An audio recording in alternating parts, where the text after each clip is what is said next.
உங்கள் வீடு தேடி வரும் அரசு. உங்களுடன் ஸ்டாலின். இந்த போராட்டத்தை ஒரு சமூக பார்வையோட மற்றவங்க எப்படி அணுகணும்னு நீங்க பாக்குறீங்க சார்? குறிப்பா திரைத்துறையில இருக்கிறவங்க கூட சொல்லலாம். இல்ல இது எப்படின்னு கேட்டீங்கன்னா, இது திரைத்துறையில் உள்ளவங்களோ ஒரு பெரிய கவர்மெண்ட் ஆஃபீஸர்ஸோ அந்த மாதிரி இல்லை, பப்ளிக் கூட இதுக்கு சப்போர்ட் பண்ணோம். ஏன்னா நம்ம வீட்டில் இருக்கிற குப்பையிலேருந்து எல்லாமே அவங்க எடுக்கிறாங்க. எனக்கு ஒரு சின்ன விஷயம்தான், இப்போ தான் சொல்லிட்டு வந்தேன். ஏன் இவங்களுக்காக பாலாஜி நிற்கிறேன் அப்படின்னா, பிக் பாஸ் வீட்டில் ஏன் மேலே குப்பை கொட்டும் போது தான் அதோடைய அருமை நமக்கு தெரிஞ்சு. அதனால் கண்டிப்பாக இவங்களுக்கான ஒரு இது கிடைக்கணும், நிச்சயமாக கிடைக்கும். அதுக்கு என்னுடைய சப்போர்ட்டு கொஞ்சம் ஸ்பெஷலாகவே இருக்கும்.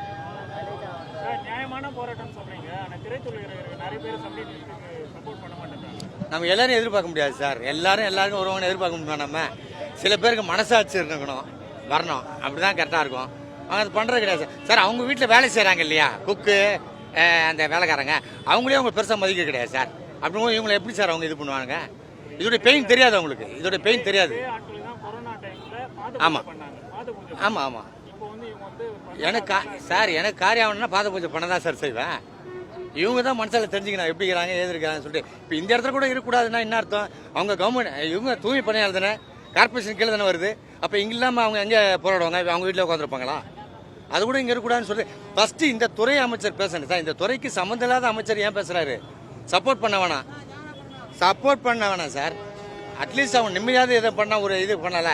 இங்கே இருக்கக்கூடாது ஏந்திரிங்கன்னா என்ன அர்த்தம்? மரியாதை கூட மேயர் எங்கே இருக்காங்க, பிரியா மேம் எங்கே இருக்காங்க? இங்கே தானே இருக்காங்க. அப்போ அவங்க இங்கே தான் இருந்து போராடணும், வேறு என்ன பண்ண முடியும் அவங்கள? இதுக்கு மேலே ப்ரெஷர் அவங்களுக்கு வந்துச்சுன்னா முதல் நாள் நான் நிற்பேன் சார், சீரியஸாக நிற்பேன். தேங்க்யூ. தலைவரை பார்த்து தலைவர் என்ன பேசுகிறேன் நமக்கு தெரியாதுல்ல. ஆமாம், எப்பயுமே அங்கே நடக்கிற விஷயம் பெருசாக வேறு எதுவுமே தெரியாது. பட் அவர் கூப்பிட்டு எதாவது பேசியிருப்பார், சால்வேஷன் பேசியிருப்பார் சார். நல்ல முறையாக பார்க்குறேன். பட் ஒரே ஒரு வேண்டுகோள் தான், அங்கேயே இல்லாமல் இப்போ இங்கே இருந்து தாண்டா கதை வேற ஆயிருக்கும். அதுதான் எனக்கு தலைவர்கிட்ட இருக்கிற ஒரு இது. ஜஸ்ட் ஒரு 1 hour கூட தலைவர் இங்கே இருந்துருக்கலாம். நிச்சயமா 2-3 சான்ஸ் தலைவர் மிஸ் பண்ணிட்டாரு. அது என்னைக்காவது ஒரு நாள் வருவார், களத்துக்கு வருவார், கண்டிப்பாக வருவார்.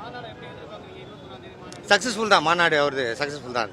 செகண்டு மதுரை வேற, அவர் ரசிகர் அதிகம், கண்டிப்பாக சக்ஸஸாக தான் இருக்கும். என்னுடைய வாழ்த்துக்கள்.